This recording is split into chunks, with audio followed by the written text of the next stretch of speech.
और बहू। कांता बहन की दो बहुएं थी, बड़ी कल्पना और छोटी प्रिया। कल्पना का जैसा नाम वैसा ही काम। सारा दिन कल्पनाओं में रहती, ना कोई काम करती ना कोई धाम।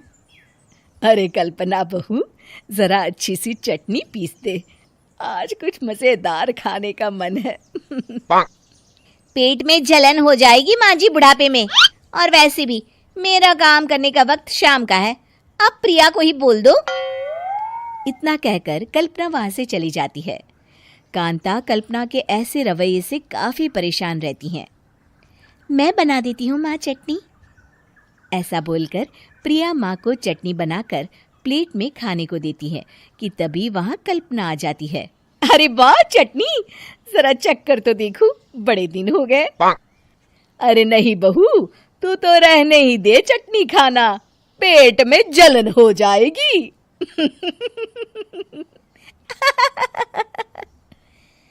इतना कहकर कांता और प्रिया दोनों हंसने लगते हैं। कल्पना सारा दिन या तो मोबाइल में यूट्यूब देखती या फिर सोती रहती। उसका कमरा भी बिखरा और गंदा रहता। एक दिन कल्पना का पति अशोक उससे कहता है, अरे कल्पना, जानवर भी उस जगह को साफ कर लेता है जहां वो बैठता है, तुम तो इंसान हो, कैसे इतने गंदे कमरे में रह लेती हो?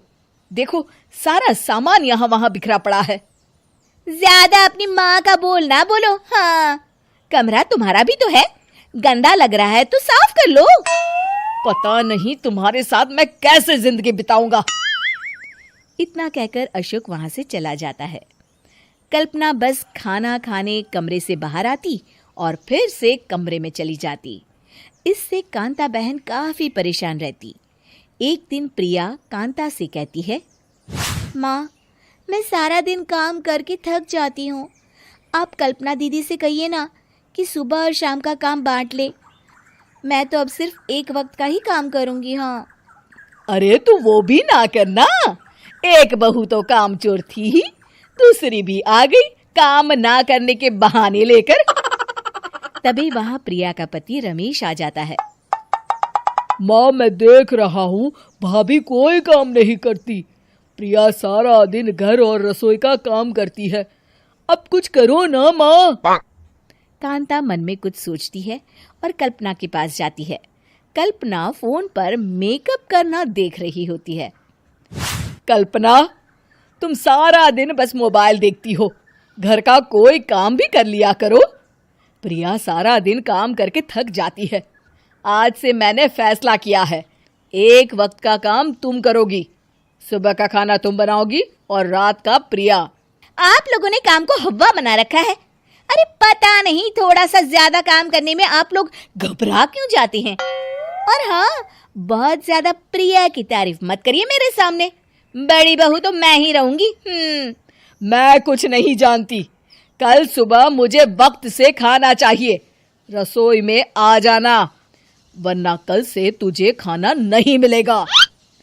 अगली सुबह कल्पना रसोई में नहीं आती है। वो देर से सोकर उठती है और बाहर आकर कहती है, अरे भूख लगी है, आज खाने में क्या है?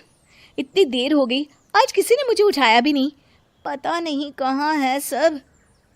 कल्पना को घर में कोई नहीं दिखता। वो रसोई की तरफ जाती है जहां बड़ा सा ताला लगा होता है।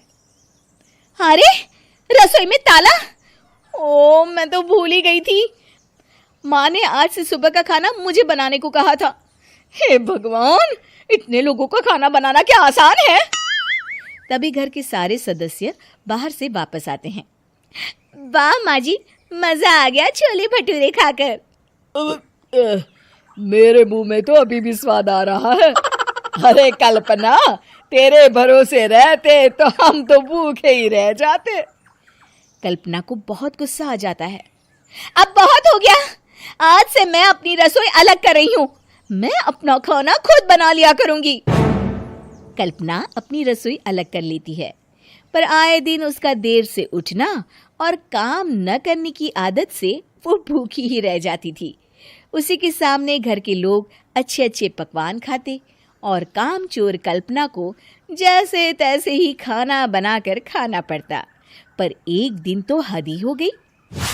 माँ, दीदी आज सुबह से कमरे से बाहर नहीं निकली, हमें जाकर देखना चाहिए। सो रही होगी कामचोर कहीं की, पर तुम कहती हो तो चलो देख लेते हैं उसे। कल्पना कमरे में पेट पकड़कर बैठी होती है। हाय मेरा दर्द, पेट दर्द के मारे मर रही हूँ मैं।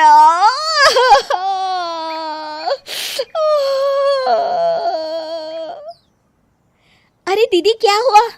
पेट में दर्द क्यों हो रहा है? डॉक्टर को दिखाया आपने? माँ, कल्पना खड़ी होती है और माँ जी के पास आती है। मुझे माफ कर दीजिए, अब से मैं सारे काम में मदद करूंगी, कभी आलस और काम चोरी नहीं करूंगी। हाँ, वो तो ठीक है, लेकिन अचानक क्या हो गया जो तू काम करने को तैयार हो गई? कामचोर कल्पना।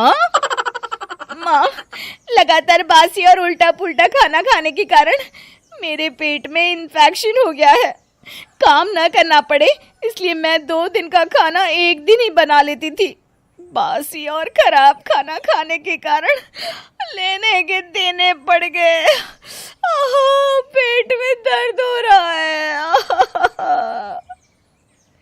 चलो अच्छा हुआ, देर आए दुरुस्त आए।